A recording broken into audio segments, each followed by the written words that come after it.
अस्सलाम वालेकुम। आज बात करते हैं बहुत ही आम सी गलतियों के बारे में जिन्हें काफ़ी लोग खासकर बड़ी उम्र वाले करके अपनी सेहत को ख़राब कर बैठते हैं।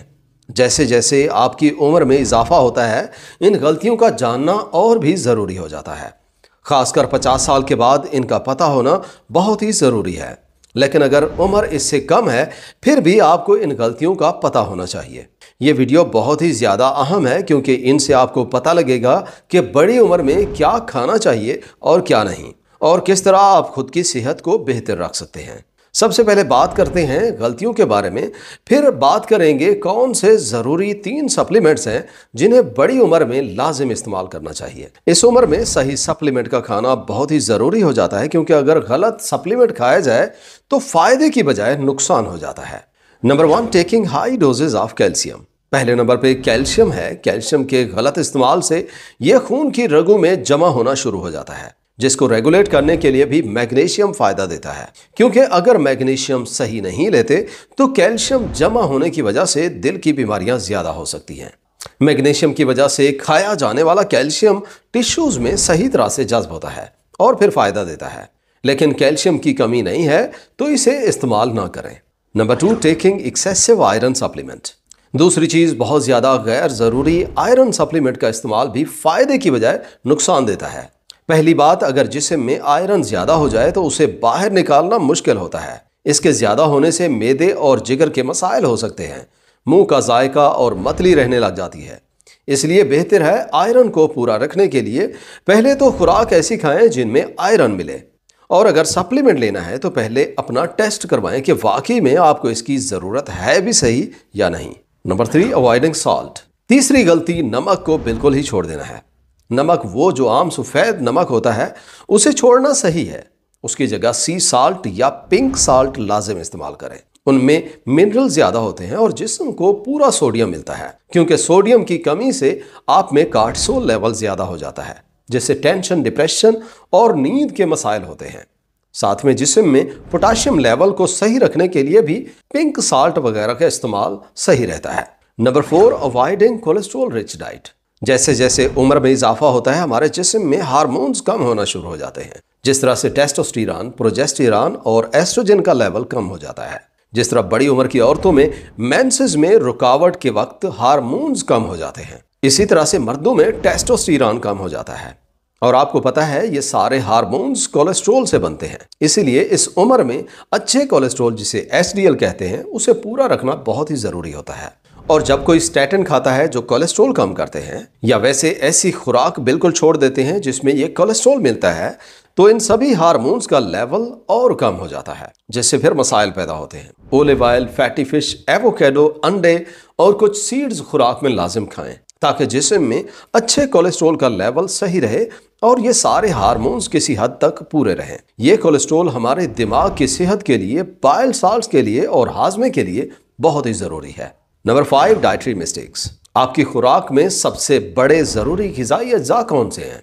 इनमें प्रोटीन्स, फैट्स और कार्बोहाइड्रेट शामिल हैं। अब इनमें से सेहत को बेहतर रखने के लिए सबसे जरूरी कौन सा है? तो उसका जवाब यह है कि प्रोटीन सबसे ज्यादा जरूरी है, क्योंकि हमारे जिस्म में ज्यादातर फंक्शंस और टिश्यूज के लिए प्रोटीन्स का होना बहुत ही जरूरी है।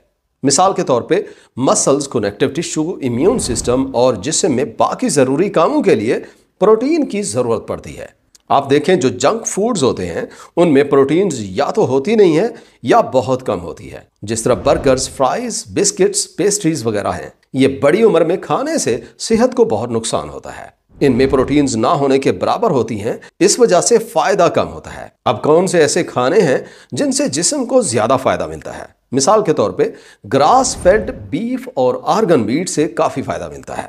इनमें न्यूट्रिशन ज्यादा होती है जिससे गट हीलिंग में फायदा मिलता है। इसमें प्रोटीन्स, विटामिन्स और ट्रेस मिनरल्स ज्यादा होते हैं। जैसे उम्र बढ़ती है तो मसल्स खत्म होना शुरू हो जाते हैं, जो कि ऐसी खुराक खाने से मेंटेन रहते हैं।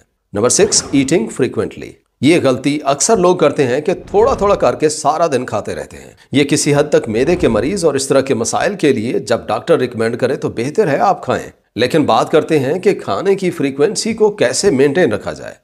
मिसाल के तौर पे पूरे दिन में आप 2500 कैलोरीज खाते हैं, जो कि अक्सर लोग दिन में 2 दफा सुबह और शाम को खा के पूरा कर सकते हैं। लेकिन जो लोग इस 2500 कैलोरीज को पूरा करने के लिए पूरे दिन में कुछ न कुछ खाते रहते हैं, जिनमें ज्यादातर कार्बोहाइड्रेट्स होते हैं, वो लोग स्नैकिंग करते हैं। और याद रखें, जितनी दफा वो कुछ भी खाते हैं उतनी दफा जिस्म में इंसुलिन खारिज होती है। इंसुलिन का बार बार रिलीज होना इंसुलिन में रेजिस्टेंस पैदा कर देता है, जो फिर बाद में मसाइल पैदा करती है, जैसे कि वजन में इजाफा, जिगर पे चर्बी, इवन स्ट्रेस वगैरह भी इसी इंसुलिन रेजिस्टेंस की वजह से रहने लग जाता है। इसलिए सबसे बेहतरीन ये है कि आप पूरे दिन में सिर्फ 2 खाने खाएं और थोड़ी भूख रहती हो खाना छोड़ दें। या फिर बेहतर ये रहता है कि फास्टिंग करें, जिससे जिस्म में काफ़ी फ़ायदे मिलते हैं, जिससे इंसुलिन सही काम करने लग जाती है और जिस्म के काफ़ी मसाइल बेहतर हो जाते हैं। Number 7, autoimmune disease. जी, बड़ी उम्र में ऑटो इम्यून डिजीज़ के बारे में जानना बहुत ही ज़रूरी है, जो कि अक्सर लोग नहीं जानते। ऑटो इम्यून डिजीज़ में हमारा अपना इम्यून सिस्टम हमारे सेहतमंद खुलियों पे अटैक करता है, जिसकी वजह से जिस्म में मुख्तलिफ बीमारियां पैदा होती हैं। ये आम तौर पे बड़ी उम्र में हो जाता है, जिसकी कई वजूहात हैं। इनमें बड़ी वजह विटामिन डी की कमी भी है। इसके अलावा ये auto immune disease bacteria, virus और दूसरे इस तरह के बीमारियां पैदा करने वाले जरासीमों की वजह से भी हो जाती हैं। इनकी वजह से मुख्तलिफ बीमारियां और इन्फेक्शंस पैदा होते हैं और साथ में ये विटामिन डी रिसेप्टर्स को डाउन ग्रेड कर देते हैं। और याद रखें, इस इम्यून सिस्टम के ख़राब होने से पहले ये किसी न किसी वजह से सुप्रेस होता है, जैसे कार्टिसोल के ज़्यादा होने से, जो कि परेशानी और टेंशन में ज़्यादा हो जाता है। और साथ में जब विटामिन डी भी कम होता है तो ये अपने जिस्म के टिश्यूज़ पे अटैक करना शुरू कर देता है। इसके अलावा प्रेडनिसोन, जो कि कार्टिसोल की सिंथेटिक शक्ल है, वो भी इम्यून सिस्टम को शट डाउन करता है। इसी वजह से इसे ऑटो इम्यून डिजीज़ में इस्तेमाल किया जाता है। स्ट्रेस और कार्टिसोल को कम करने के लिए एक्सरसाइज करें, खुराक को बेहतर करें और विटामिन डी सनलाइट से पूरा करें या सप्लीमेंट लें। और बेहतर है सप्लीमेंट में कौन से इस उम्र में लेने चाहिए, वो हम अभी आपको बताने लगे हैं। Importance of gut health.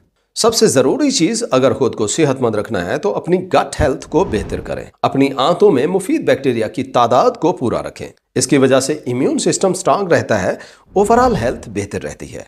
और गलती हम ये करते हैं कि इन्हें गैर ज़रूरी एंटीबायोटिक खा के मार देते हैं। मुफीद बैक्टीरिया की अहमियत का अंदाज़ा आप इस बात से लगा सकते हैं कि ये इम्यूनिटी के लिए ज़रूरी होता है।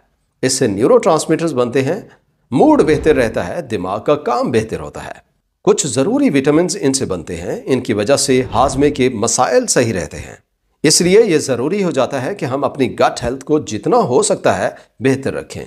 इसके लिए रोज़ाना फर्मेंटेड फूड्स खाएं, जिनमें मुफीद बैक्टीरिया की मिकदार काफ़ी मिल जाती है और इनसे फिर आपकी हेल्थ बेहतर रहती है।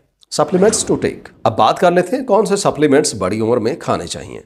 सप्लीमेंट्स में सबसे पहले नंबर पे विटामिन डी है। और आप जानते हैं हमारे जिस्म में कोई 20,000 से 25,000 जीन्स हैं, जिनमें से 10% ऐसे जीन्स हैं जिनमें विटामिन डी का बहुत बड़ा किरदार है। और इसके सेहत में सही से फ़ायदे लेने के लिए आपको 10,000, 20,000 या 30,000 इवन इससे भी ज़्यादा लेना पड़ सकता है, जो कि आपके जिस्म की रिक्वायरमेंट पे डिपेंड करता है। इसके हमारे जिस्म में बहुत सारे फ़ायदे हैं, ऐसे फ़ायदे जिन्हें आम मेडिसिन के इस्तेमाल से ठीक करना मुश्किल होता है, लेकिन वहाँ पर विटामिन डी का इस्तेमाल काम कर जाता है। इसी वजह से इसे सप्लीमेंट या सनलाइट से जिस्म में पूरा रखना बहुत ही ज़रूरी हो जाता है। दूसरा न्यूट्रिएंट जो इस उम्र में लाजिम होना चाहिए वो मैग्नीशियम है। मैग्नीशियम की कमी तकरीबन सभी में हो जाती है। इसकी कमी से मसल्स कमज़ोर होते हैं, दिल की बीमारियां होती हैं और इसकी कमी से जिस्म में ताकत की भी कमी हो जाती है, कमज़ोरी महसूस होती है। इस तरह के और भी बहुत से फैक्टर्स हैं जिनमें मैग्नीशियम का इस्तेमाल ज़्यादा ज़रूरी हो जाता है। तीसरा बड़ा न्यूट्रिएंट जिंक इस्तेमाल करना चाहिए। जिंक जो कि एक मिनरल है जिसकी कमी से थकावट, कमज़ोरी, मैदे के मसाइल, कुव्वत मुदाफ़त में कमी, जिनसी कमज़ोरी और इस तरह के काफ़ी और मसाइल भी हो जाते हैं। इसलिए जिंक का पूरा रखना जिस्म में बहुत ज़रूरी है। ये मैग्नीशियम, जिंक और विटामिन डी तीनों को जिस्म में पूरा रखना हमारे जिस्म के मुख्तलिफ कामों और ओवरऑल हेल्थ के लिए बहुत ही ज़रूरी है। जब आपकी उम्र 50 साल या इससे ज़्यादा होती है या फिर इससे कम है और आप ये स्टेप्स ले लेते हैं और ये सप्लीमेंट्स इस्तेमाल करते हैं, तो यकीन माने आपको बुढ़ापे में होने वाली काफ़ी सारी बीमारियां और काफ़ी सारे मसाइल कम हो जाएंगे। वीडियो यहाँ तक देखने का और चैनल विजिट करने का बहुत शुक्रिया। वीडियो अच्छी लगी हो तो वीडियो को लाइक और अपने फ्रेंड्स और फैमिली के साथ शेयर करें। मज़ीद इस तरह की वीडियोज़ देखने के लिए चैनल को सब्सक्राइब नहीं किया तो सब्सक्राइब करें। मुलाकात होगी अगली वीडियो में, तब तक के लिए अल्लाह हाफिज़।